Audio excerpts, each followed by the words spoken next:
Japan in 1905. He was 15 when he immigrated from Japan. He worked until he was able to build a store. Let me tell you a story in the form of a dream. I don't know why I have to tell it, but I know what it means. Close your eyes, just picture the scene as I paint it for you. It was World War II when this man named Kenji woke up. Ken was not a soldier.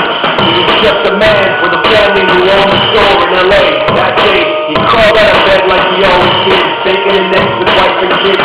He lived on the second floor of a little store he ran. He moved to LA from Japan, they called him immigrant.